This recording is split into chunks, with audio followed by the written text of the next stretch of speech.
अस्सलाम वालेकुम रहमतुल्लाह। आज हम पढ़ेंगे कि मेडिकल बिलिंग क्या होती है। आज हम मेडिकल बिलिंग के बारे में बेसिक हम पढ़ेंगे। तो पहला क्वेश्चन है what is the medical billing. तो इसके बारे में बताता चलूँ। Medical billing is the process of submitting and follow up on claim with health insurance companies in order to receive payment for the service rendered by a health care provider. कहने का मकसद यह है कि मेडिकल बिलिंग के अंदर हम claim बनाते हैं। क्लेम बनाने के बाद इंश्योरेंस कंपनी को भेजते हैं और इंश्योरेंस कंपनी से पैसे लेकर हम प्रोवाइडर को देते हैं। ठीक है। और उसके बाद हम चलते हैं, इस पूरे प्रोसेस को मेडिकल बिलिंग कहा जाता है। ठीक है। और उसके बाद आ जाता है कि the purpose of medical billing is to ensure that the provider receives fair payment for service rendered. Payment should be reflect the service perform and should be received in a timely manner. इसमें ये होता है कि medical billing के अंदर कि provider की जो पेमेंट है कि वो उसको मंथली पेमेंट आ रही है कि नहीं आ रही, और कितनी पेमेंट आ रही है कितनी नहीं आ रही है, और जो नहीं आ रही है उसमें जो मसाइल हैं यानी तो उस मसाइल को मेडिकल बिलिंग बिलर जो होता है वो इंश्योरेंस कंपनी के साथ मिल के हल करता है और टाइम पे उसको पेमेंट आ रही है नहीं आ रही, जो मसाइल हल करने के बाद उसको जो पेमेंट है वो पेमेंट उसको वापस आ रही है या नहीं आ रही है। तो ये भी चीज़ भी इसी के अंदर आती है। इस पूरे प्रोसेस को जो है ना मेडिकल बिलिंग कहा जाता है, या तो फिर इसको कह सकते हैं आप RCM, रेवेन्यू साइकिल मैनेजमेंट। ठीक है। यानी इसके अंदर ही ये कंपनी प्रोवाइड करती है, जो है ना ये डॉक्टर को प्रोवाइड करती है और डॉक्टर अपनी पेमेंट लेने के लिए मेडिकल बिलर को हायर करता है। अब अगला क्वेश्चन आता है कि why doctor hire medical biller. तो creating claim getting by the different insurance company as a such lengthy process.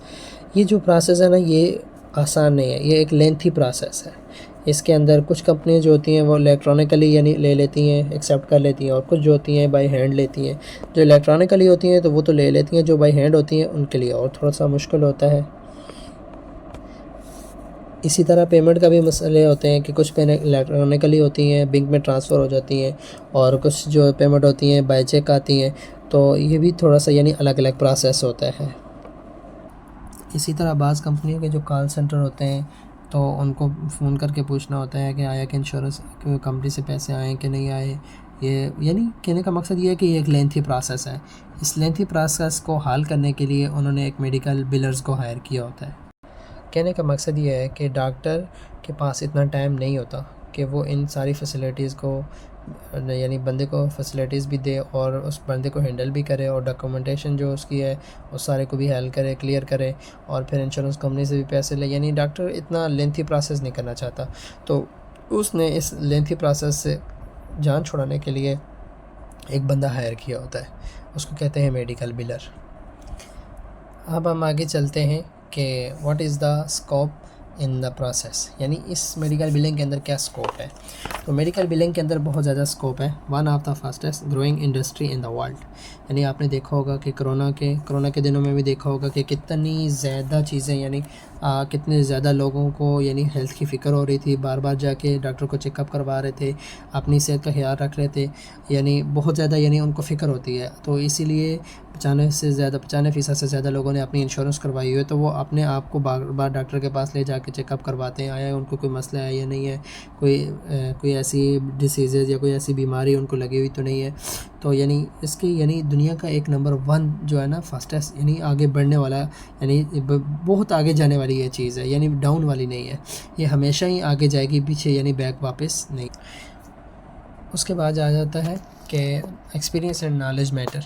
और इसमें एक्सपीरियंस और नॉलेज जो है ना, आप ये सोच रहे होंगे कि शायद हम जो लिख रहे हैं डेटा इंटर करेंगे सॉफ्टवेयर में तो बस ख़त्म, नहीं। आप सिर्फ डाटा ही इंटर नहीं कर रहे, उसके साथ साथ आप अपने इल्म में इजाफ़ा भी कर रहे हैं, अपनी नॉलेज को बढ़ा रहे हैं। और फिर इसका क्या, और साथ साथ जब आपका नॉलेज बढ़ता है तो आपका एक्सपीरियंस बढ़ता है, जब आपका एक्सपीरियंस बढ़ेगा तो फिर आपकी यानी आगे से लेवल। उसके बाद आ जाता है न्यू लर्निंग एवरी डे, यानी आपको डेली को कुछ ना कुछ सीखना पड़ता है। आपको पता है कि WHO का जो बहुत बड़ा हेल्थ का एक अदारा है, तो वो डेली के बेसिस के ऊपर इसके ऊपर रिसर्च कर रहा है कि कौन सी बीमारी है, इसका इलाज क्या है, इसका बाइकआउट क्या है, यानी इसको कैसे ख़त्म किया जाए। यानी डेली प्रोसेस यानी डेली के मुताबिक यानी उसके ऊपर बढ़ती जा रही है, और यानी आगे यानी ये ये जो है ना इसकी बहुत ज़्यादा ग्रोइंग हो रही है डेली की बेसिस के ऊपर। अब हम चलते हैं कि हमने बेसिक चीज़ें जो है ना जो सीखनी है कि मरीज़ को क्या कहते हैं या इन सारी चीज़ों को क्या, जो पहले मैंने आपको बता दिया ये मेडिकल बिलिंग का एक तारुफ़ था, छोटा सा तारुफ़ था। अब हम मेडिकल बिलिंग की जो बेसिक जो है ना हेल्थ केयर की मेडिकल बिलिंग यूएसए की जो हेल्थ केयर की जो बेसिक और छोटी छोटी चीज़ें पहले हम उनके बारे में पढ़ेंगे। अगर हम डायरेक्ट ही बड़ी छलांग लगाएंगे तो फिर हमारे लिए मुश्किल होगा। पहले हमें छोटी छोटी चीज़ों के बारे में पढ़ना होगा। जब हम छोटी चीज़ों के बारे में पढ़ेंगे तो आगे हमारे आने लिए जब वो लफ्ज़ हमारे लिए बार बार आएंगे तो फिर हमारे लिए कोई मुश्किल नहीं। सबसे पहले आ जाता है कि patient the person who visit doctors for any kind of consultation, wellness, a checkup to get treatment।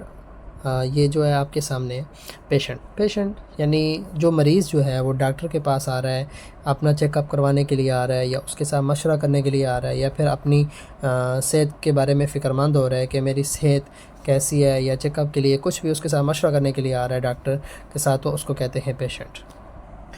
उसके बाद आ जाता है प्रोवाइडर किसे कहते हैं? प्रोवाइडर डॉक्टर ही को कहते हैं। तो same like as a doctor provider उसी को कहते हैं। Doctor who provide the treatment to the patient and charge to their insurance company for payment. Doctor उसी को कहते हैं, प्रोवाइडर ही को डॉक्टर कहते हैं कि डॉक्टर वो होता है कि जो पेशेंट को जो है ना वो चेकअप करता है, तो उसी को डॉक्टर कहते हैं। सेम लाइक जब आप एज अ इंश्योरेंस को जब कॉल करते हैं तो इंश्योरेंस आपसे पूछ सकती है कि आपका प्रोवाइडर कौन है, तो प्रोवाइडर जब बोलेगा तो आपने समझ जाना है कि प्रोवाइडर जो है ना वो डॉक्टर ही को कहते हैं। अब आगे आ जाते हैं पेयर किसे कहते हैं? The insurance company who covers the patient for any diseases और illness and pay to the doctor when a claim arise. Payer किसे कहते हैं? इंश्योरेंस कंपनी को जब हम अपना क्लेम भेजते हैं तो इंश्योरेंस कंपनी जब हमें पे करती है तो उसको हम पेयर कह सकते हैं, उसको हम पेयर कहते हैं। तो हम उसको इंश्योरेंस कंपनी भी कह सकते थे, लेकिन नहीं, हमने उसको क्या कहा कि पेयर कहा। उसका नाम क्या आ गया है? मेडिकल बिलिंग के अंदर ना कुछ चीज़ों को उनके नामों से यानी पर्टिकुलर नामों के साथ पुकारा जाता है, जैसे पेशेंट और डॉक्टर को प्रोवाइडर, मेडिकल इंश्योरेंस को कहते हैं पेयर। और फिर अब आ जाते हैं गारंटर की तरफ। गारंटर वो होता है कि जिसके नाम पे इंश्योरेंस की पॉलिसी है, तो गारंटर है तो उसके नाम पे, जिसके नाम पे पॉलिसी है तो आगे से उसी के नाम पर, यानी अगर बीवी के नाम पर उसकी इंश्योरेंस पॉलिसी, तो अगर बीवी के नाम के ऊपर यानी इंश्योरेंस पॉलिसी है तो गारंटर बीवी आ जाएगी। अब उसके अंडर यानी उसी पॉलिसी के अंडर अगर उसके बच्चे कवर होते हैं या उसका हस्बैंड कवर होता है तो उसको कहेंगे पेशेंट। गारंटर कहते हैं जिसके नाम के ऊपर पॉलिसी होती है, और पेशेंट उसे कहते हैं जो चेकअप के लिए आया हो। तो इसीलिए आपने याद रखना है कि पेशेंट और गारंटर में दो डिफरेंस हैं। गारंटर वो होता है जिसके नाम के ऊपर इंश्योरेंस पॉलिसी होती है, और अगर उसी पॉलिसी के अंदर अगर उसके बच्चे या बीवी या फिर उसका हस्बैंड कवर हो रहा है तो उसको कहेंगे, यानी जो बीमार चेकअप के लिए आया है उसको कहेंगे पेशेंट, जो जिसके नाम पे इंश्योरेंस है उसको कहेंगे गारंटर। अब आगे चलते हैं प्रैक्टिस किसे कहते हैं? कि जैसे हम अपने पाकिस्तान में क्लिनिक को कहते हैं, क्लिनिक कह देते हैं, हॉस्पिटल कह देते हैं, लेकिन यूएस हेल्थ केयर के अंदर उसको प्रैक्टिस कहते हैं। प्रैक्टिस उसे कहते हैं कि जहाँ पे डॉक्टर बैठकर आपको यानी सर्विसेज दे रहा है। अगर डॉक्टर सर्विसेज आपको घर में दे रहा है तो उसके लिए अलग कोड होगा। अगर डॉक्टर आपको अपने ऑफिस में सर्विस दे रहा है तो उसका एक अलग कोड होगा। अगर आप हॉस्पिटल में जाते हैं, इन पेशेंट हैं, आप हॉस्पिटल में जाते हैं तो उसके लिए अलग कोड होगा। और अगर आपको डॉक्टर घर आकर इमरजेंसी सर्विस देता है तो उसके लिए अलग कोड होगा। यानी कहने का मकसद ये है कि डॉक्टर की जगह को प्रैक्टिस कहते हैं, यानी डॉक्टर की जहाँ पे वो आपको सर्विसेज दे रहा है ना उस जगह को क्या कहते हैं? प्रैक्टिस कहते हैं। तो इसी तरह यानी जिसको अगर जो है ना कोई मसला हो तो यानी डॉक्टर के पास इमरजेंसी गया, यानी इमरजेंसी के लिए कोड और होता है। यानी कहने का मकसद ये है कि हर एक चीज़ का एक अलग अलग कोड। उसके बाद आ जाता है पेशेंट डेमोग्राफिक इंफॉर्मेशन। ये बहुत ही इंपॉर्टेंट चीज़ है, आप इसको देखिएगा। Some specific information that need to create a patient account in doctor system such as name, sex, address, phone number, date of birth and insurance information. जब कोई न्यू पेशेंट आता है तो आपने उसका नाम, उसका मेल है या फ़ीमेल है, एड्रेस, उसका नंबर क्या है और डेट ऑफ बर्थ क्या है, उसकी इन्फॉर्मेशन क्या है। अब नेम अगर आप लिखेंगे तो नेम आपको लिखने के लिए क्या करना पड़ेगा कि आपका नेम लिखने का एक अलग सा अंदाज़ है जो आपको सीखना बहुत ज़रूरी है। जैसे अब हमारे पास नाम है बाबर अहमद। बाबर अहमद हमारे पास नाम है एक आदमी का, तो हम अगर ये दरमियान में डॉट आ गया है तो हम अहमद को पहले ले आएंगे और बाबर को बाद में ले आएंगे। सेम एज़ अ पासपोर्ट आपने देखा होगा कि पेशेंट का जो फ़र्स्ट नेम होता है वो लास्ट नेम हो जाता है और लास्ट नेम जो होता है वो फ़र्स्ट नेम हो जाता है। उसके बाद चलते हैं डेट की तरफ कि डेट क्या है। एक एग्जांपल ले लेते हैं, हमारे पास आज डेट है 8/11/2024। वैसे हम एग्जांपल ले रहे हैं तो हमने क्या करना है कि पहले हमारा पाकिस्तान में जो है पहले तारीख आती है, फिर महीना आता है और फिर उसके बाद साल आता है। तो हमने अमेरिका के जो अंदर जो होता है तो पहले महीना लिखा जाता है और फिर उसके बाद जो है तारीख लिखी जाती है और उसके बाद जो है साल लिखा जाता है। तो आपको ये देखने के लिए बहुत ज़रूरी है कि आपने क्या करना है कि पेशेंट का नाम, उसका नाम अच्छे से लिखना है। जो इंश्योरेंस कार्ड के ऊपर नाम है, जो उसके आईसी के ऊपर आईसी के ऊपर नाम है, वही नाम आपने लिखना है। जैसे वहाँ लिखा है वैसे ही। अगर आप स्पेलिंग की गलती करेंगे तो वो फिर भी जो है क्लेम जो है वो सबमिट नहीं होगा, गलत हो जाएगा, वो फिर दोबारा रिजेक्ट हो जाएगा। इसी तरह उसका एड्रेस लिखना है। एड्रेस अगर बाज़ औक़ात आपको अगर कोई उसके नाम के ऊपर या उसके एड्रेस के ऊपर कोई चीज़ या फ़ाइल भेजनी होगी ताकि आपको करेक्ट एड्रेस उसके आपके पास हो तो आप उसको इजीली भेज सकते हैं। उसके बाद फ़ोन नंबर है। अगर आपको कोई मसला होता है तो आप फ़ोन नंबर यानी उसके फ़ोन नंबर पे रब्ता करके उसके साथ पूछ सकते हैं। और आखिर में आ जाता है date of birth. Date of birth आपके लिए बहुत ज़रूरी है क्योंकि इंश्योरेंस कंपनी के अंदर या किसी भी जगह के ऊपर आप जब डेट ऑफ बर्थ लिखते हैं तो पेशेंट का एक पूरा हिस्ट्री यानी आ जाती है कि आया कि ये बंदा है, मेल है, फ़ीमेल है, सब चीज़ें पता चल जाती हैं। और आगे आता है इंश्योरेंस इन्फॉर्मेशन कि इंश्योरेंस उसकी आया कि इसकी इंश्योरेंस एक्टिव है कि नहीं है। अगर इसकी इंश्योरेंस है तो कौन सी इंश्योरेंस है, मेडिकेयर है, मेडिकेड है या कौन सी इंश्योरेंस है, आपको इंश्योरेंस के बारे में आगे बताया जाएगा। तो अभी आज के यही हमारा लेक्चर था कि हमने डॉक्टर के बारे में पढ़ा, पेशेंट के बारे में पढ़ा और प्रैक्टिस के बारे में पढ़ा, पेशेंट डेमोग्राफिक एंट्री के बारे में पढ़ा और पेशेंट का नाम, फर्स्ट नेम, लास्ट नेम कैसे लिखना है इसके बारे में पढ़ा, डेटा फॉर्मेट पढ़ा।